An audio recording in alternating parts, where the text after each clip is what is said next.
In today's video, I'm going to be showing you a very extreme over-the-top bat nail design. And this is a vampire bat, and really quickly, as I am obviously interested in fingernails and toenails and such, look up a vampire bat's toenails. They are so crazy, and I've never seen anything like it. They're so long, and obviously turning upside down, but I've never looked at their feet before. And in my research for doing this nail, I looked at all these pictures of vampire bats, and I was just astonished by the way that their feet looked. And I was shocked. So if you guys are as intrigued by such things as I am, definitely Google that, just vampire bat, and make sure you look at their feet because they're so strange. But I love this nail. It is so over the top, and it's so like just flourishy. It's got these big wings off to the side, and then it tapers down with that really sharp stiletto. I love it. I hope you guys love it as much as I do. And don't forget to click subscribe to see all my future videos as well. Bye! We are going to begin with an overlay of clear acrylic over the entire nail.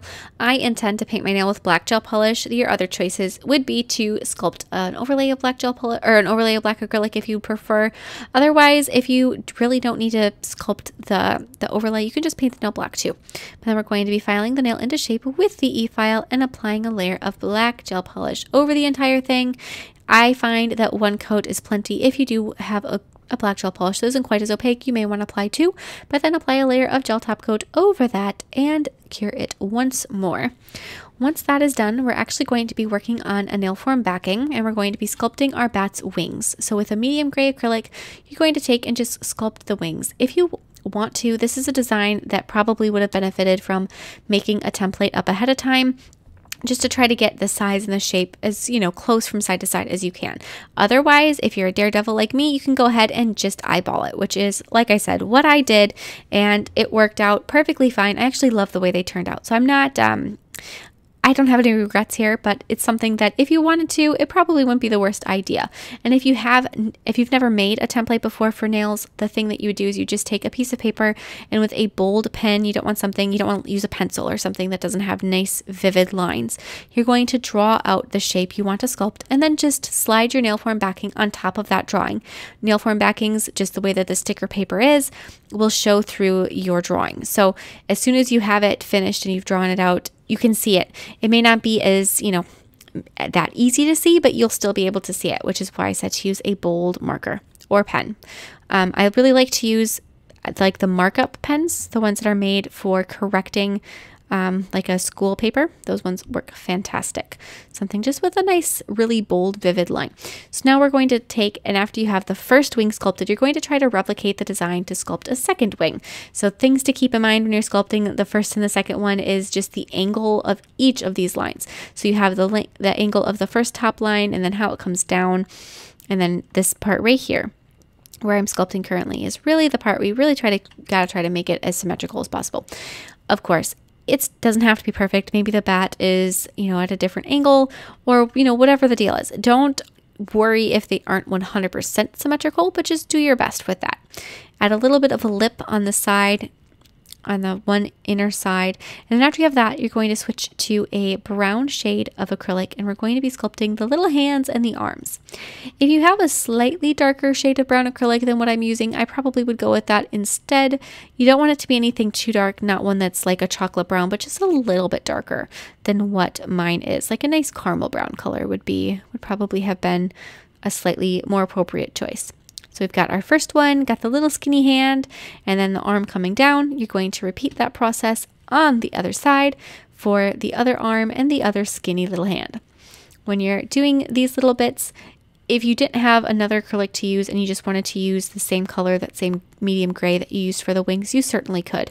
And then you would just have to paint these later. But since there's a lot of painting going on our bat anyway, it's not like the colors aren't going to be out. So once you have them, and it'll work out just fine. So we've got the second arm sculpted. Let those to the side to fully cure. Once they are, they'll pop right off that nail form backing, and then file and buff the little bit of the top coat on your nail so that it is not shiny. It's nice and etched. Glue your wings in place onto that area that you just buffed.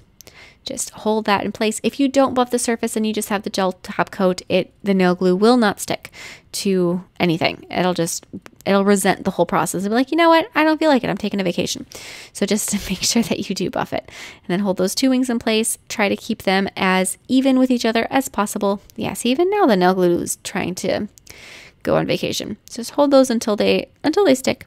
Secure those wings together to the nail after they have stuck temporarily with some clear acrylic underneath them. I didn't do this, obviously, as you can see, but I would recommend it. And so then after you have that done, we're going to be sculpting our bat's head and body with gray and brown acrylic. The first gray I'm using is a slightly lighter shade than the one that I used for the wings, so it's just going to make the body appear to be a little bit closer to you. It's also just going to bring that body out a little bit.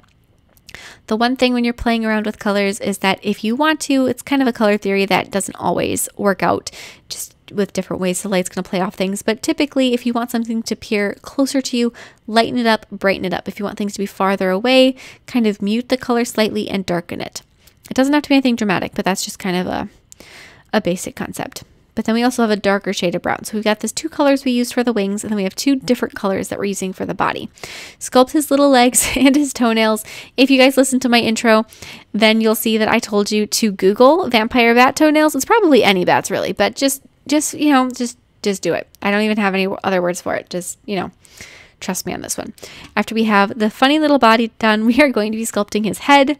Here's a fun fact. Vampire bat, a realistic type vampire bat, has been on my to-do list for Halloween for probably 4 years now. And every time I was like, you know what? This is the year I'm going to do it. And I'd Google the picture and I'd be like, these guys are so weird looking.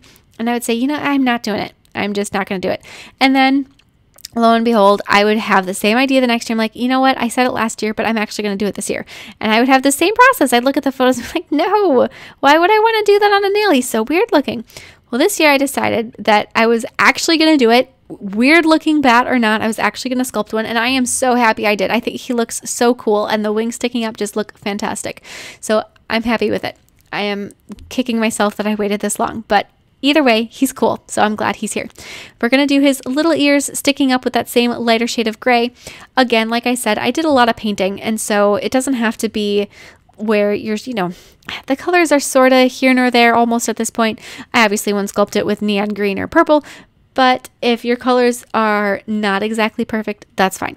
I'm going to be doing some shading on him with a darker shade of brown, trying to just work a little bit of that in with acrylic. If you wanted to do all of it with acrylic paint, there would be absolutely no issue with it whatsoever.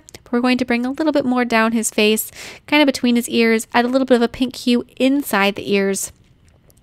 Depending on the picture I looked at, some of the vampire bats had like a really intense, bright pink color to their nose and ears, and some of them it was a little softer. I decided to go with a little softer route just because I thought it looked a little bit more natural. Even though I'm sure either way is natural for a vampire bat, I just felt it seemed a little bit more appropriate. We're going to be sculpting his nose. That's another thing. If you've never looked at a vampire bat's nose, super strange. And I have looked at them before, and that part didn't shock me like the toenails did. So yeah, there we have it. We're going to be doing the lower jaw. I'm going to bring a little bit more darkness into the face, and I'm going to do some black acrylic inside the mouth, and for the eyes, when I get there, add a little bit more brown down the side of the body. Just keep adding bits and pieces, and the more you do with acrylic, the less painting you have to do. But if you prefer to paint over sculpt with acrylic, then maybe stop working on it before this point. Just sculpt in all of the basic shapes and do everything shading wise with acrylic paint. It's sort of up to you. As you're doing all of this and you're kind of, sculpting in what you want, have all of your colors out to the side, but use wet acrylic. So you don't use too much monomer. When you're trying to just tint things, you don't want it to be a product that wants to sculpt and build up height. You just want it to be a little bit of pigment to add some color and some tint to things. We're going to be sculpting in the two little eyes with black acrylic. I did add a bit of a red color actually inside the mouth, not so much like a darker black or brown, but actually a bright red. And now we're going to be doing all of our finishing details on our bat with acrylic paint. I began with some diluted black paint, and I'm going to be shading in the wings. So I want them to look almost kind of clear, So with the black background on the nail, that really dark sort of interior color on the wing almost gives it that translucent appearance, at least to me, in my mind. So we're going to be doing that, kind of wash over it with that black acrylic paint. Add some areas that are a little darker than others. Keep looking at your photos. Reference photos are the thing that's going to help you in all aspects of sculpting and creating anything, at least to me. And we're just going to keep adding little details. I'm going to go through with white and add the actual little bits of bone that are controlling the wings. So just sort of highlight those. And then after that, I'm going to go back to my black, do some more shading here and there. When I'm looking at my little reference photos for my different bat pictures that I had found, there were some different facial shapes and different facial looks that they had. So you can kind of choose what you want, and you can look at the different ones and decide what you like best. Some of them had very prominent teeth. I liked that. I thought that was cool. So when I get around to it, I'm going to be giving him some really nice, you know, very obvious fangs. And they're actually so cute. Weird looking as they are, and I'm probably the only person that's going to say this, but I think they're adorable with their kind of weird little face and their big ears. I'm going to be doing a little bit of a fur texture, painting into the belly of my vampire bat. Very furry little bellies they have. Adding some details to their ears, making sure everything is just really clear what it is that I'm looking at, that you're looking at, so you don't look at this because the face is so tiny when we have the entire creature on the nail like this. The actual face, you can't work in as many details as you may want to, just because there's not the space for it. There's no room. So you have to do the best you can with the space you are given. Add some more red into the ears, bring out some of those warm tones, paint in those little tiny fangs. They're so cute, at least to me. They're kind of weird and creepy, but they're still cute. And I'm going to apply a layer of matte top coat over my entire bat, and this nail is done. Like I said, this is probably 4 years in the making. I do love this design. I'm so happy with the way that it turned out. I think he's just so dramatic and over the top and almost kind of vampire-like. Well, obviously he's a vampire bat, but just the shape of it reminds me of a vampire otherwise. I hope you guys love it, and I will see you next time. Bye!